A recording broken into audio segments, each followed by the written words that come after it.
வணக்கம் மக்களே, அனைவருக்குமே வணக்கம். சற்று முன்பு கிடைக்கப்பெற்ற ஒரு அதிமுக்கியமான ஒரு தகவல் இன்றி சொல்லியாக வேண்டும். என்ன தகவல் அப்படின்றத பார்க்கறதுக்கு முன்னாடி நீங்கள் இப்போ தான் நம்ம சேனலுடைய புதிய பார்வையாளராக இருந்தீர்கள் என்றால் மறக்காமல் நம்மளோட சேனலை சப்ஸ்கிரைப் செய்து கொள்ளுங்கள். வாங்க வீடியோக்குள்ளே போகலாம். அதாவது எடப்பாடி பழனிசாமியே நீ தேவையில்லாமல் பேசாத அப்படின்னு சொல்லிட்டு ஸ்டாலின் அவர்கள் பார்த்தீங்கன்னா நம்முடைய எடப்பாடி பழனிசாமியை கண்டிச்சிருக்காங்க. என்ன அப்படின்றத இந்த வீடியோவில் தெளிவாக பார்க்குறோம். வீடியோவை முழுமைக்கும் பாருங்கள், ஸ்கிப் செய்யாமல் பாருங்கள். வாங்க வீடியோக்குள்ளே போகலாம். நம்முடைய எடப்பாடி பழனிசாமி அவர்கள் தொடர்ந்து ஒரு 2-3 தினங்களாக தமிழகத்தின் முதலமைச்சராக இருக்கக்கூடிய ஸ்டாலின் அவர்களை பார்த்தீங்கன்னா வம்பிழுத்து கொண்டு இருக்கிறார் என்றே சொல்லியாக வேண்டும். ஏன்பா இப்படி சொல்கிறேன்னு கேட்டிங்கன்னா, நம்முடைய எடப்பாடி பழனிசாமி பார்த்தீங்கன்னா ஸ்டாலின் அவர்களை தொடர்ந்து பார்த்தீங்கன்னா ஒரு வார்த்தை யுத்தத்தை அவர்கள் நடத்தி கொண்டிருக்கிறார்.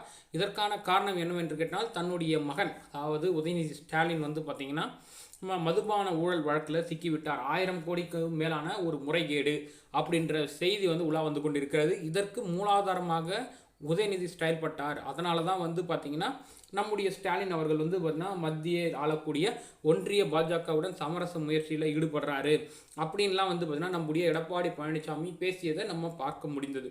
இப்படி இருக்கக்கூடிய வேலையில் பார்த்தீங்கன்னா நாங்கள் பார்த்தீங்கன்னா தமிழக மக்களுக்காக குரல் கொடுக்குற ஒரு அரசு, தமிழக மக்களின் நலனை மட்டும் விரும்பக்கூடிய ஒரு அரசு, தமிழக மக்களின் நலனை கருத்தில் கொள்கின்ற ஒரு அரசு அப்படின்னு சொல்லிட்டு நம்முடைய ஸ்டாலின் என்ன சொல்லிக்கிறாருன்னா, நாங்கள் தமிழக மக்களினுடைய நலனுக்காகவே இந்த நிதி ஆயோக் கூட்டத்தில் போய் கேட்டிருக்கிறோம். தமிழகத்திற்கு சேர வேண்டிய அந்த நிதியை வாங்கி வருவதற்காகவே நாங்கள் இந்த நிதி ஆயோக் கூட்டத்துக்கு போயிருக்கோம்.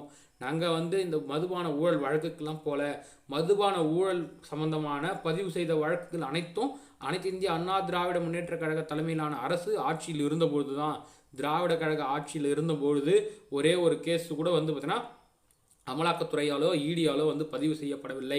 அதனால் எடப்பாடி பழனிசாமி அவர்களே நீங்கள் தேவையில்லாமல் பேசாதீர்கள் அப்படின்னு சொல்லிட்டு நம்முடைய ஸ்டாலின் அவர்கள் சொல்லியிருக்கிறாரு.